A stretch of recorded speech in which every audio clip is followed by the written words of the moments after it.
ঢাকার বিভিন্ন ওয়ার্ড, বিশেষ করে পুরান ঢাকা, ঢাকা 6, ঢাকা 7 থেকে আগত সকল পর্যায়ের নেতাকর্মী, আমি সকলের নাম পরিচয় এই জন্য করলাম না, পেছনে রাস্তা বন্ধ হয়ে আছে। দ্রুততম সময়ে আমরা জনগণের ভোগান্তি সৃষ্টি না করে আমাদের এই প্রোগ্রামটি শেষ করতে চাই। তবে আমার চারপাশে যারা রয়েছে, দুই পাশে বাংলাদেশ জাতীয়তাবাদী দল ঢাকা মহানগর দক্ষিণের নেতৃবৃন্দ, ঢাকা মহানগর দক্ষিণ স্বেচ্ছাসেবক দল, যুব দল, ছাত্র দল, মুক্তিযোদ্ধা দলের কেন্দ্রীয় সভাপতি এবং শ্রমিক দল, ঢাকা মহানগর দক্ষিণ শ্রমিক দল, ঢাকা মহানগর দক্ষিণ কৃষক দল, ঢাকা মহানগর দক্ষিণ মহিলা দল, ঢাকা মহানগর দক্ষিণ সহ বাংলাদেশ জাতীয়তাবাদী মুক্তিযুদ্ধের প্রজন্ম কেন্দ্রীয় কমিটি, কংসাল থানা বিএনপি, কোতোয়ালি থানা বিএনপি, গেন্ডারিয়া থানা বিএনপি, সূত্রাপুর থানা বিএনপি, ওয়ারি থানা বিএনপি এবং সকল অঙ্গ সংগঠন, ছাত্রদল, যুবদল, শ্রমিক দল সহ আমার প্রিয় সংগ্রামী ভাই ও বোনেরা, আপনাদেরকে আমার অশেষ কৃতজ্ঞতা এবং ধন্যবাদ জানিয়ে আমার বক্তব্য শুরু করছি। এখানে আমরা সংক্ষিপ্তে বক্তব্য দিয়ে শেষ করে দেব।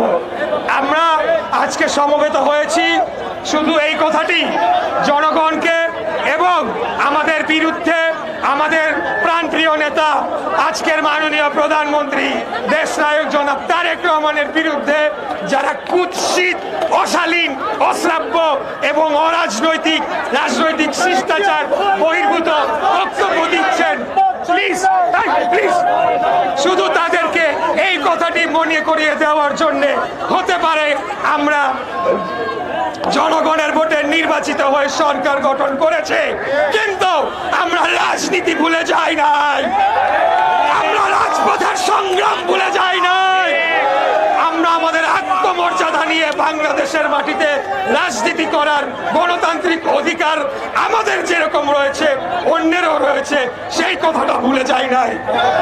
আমরা আমাদের বাক স্বাধীনতার কথা ভুলে যাই নাই, কিন্তু বাক স্বাধীনতার অজুহাতে আরেকজনের স্বাধীনতাকে হরণ করব, আরেকজনের চরিত্র হরণ করব, আরেকজনের বাক স্বাধীনতা, গণতান্ত্রিক অধিকারকে হরণ করব, সেটা আমরা কোনোভাবে হতে দেব না।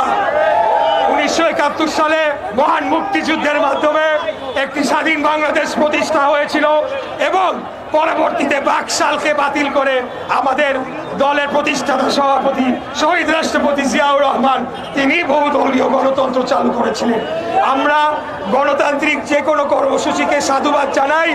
আমাদের নবাগত কিছু তরুণ তারা একটি রাজনৈতিক দল গঠন করেছে, আমরা সেটাকে সাদরে গ্রহণ করেছি। তাদের অনেকে আমাদের সাথে সংসদেও রয়েছে, সৌহার্দ্যপূর্ণ একটি সম্পর্ক রয়েছে, কিন্তু আমি ব্যক্তিগতভাবে মনে করি তাদের ভেতর 2-4টা বেয়াদব রয়েছে যারা বাংলাদেশের এই যে গণতান্ত্রিক পরিবেশ সেটিকে বিনষ্ট করে প্রকৃতপক্ষে পলাতক ফ্যাসিবাদ খুনি হাসিনার স্বার্থকেই হাসিল করার চেষ্টা করছে।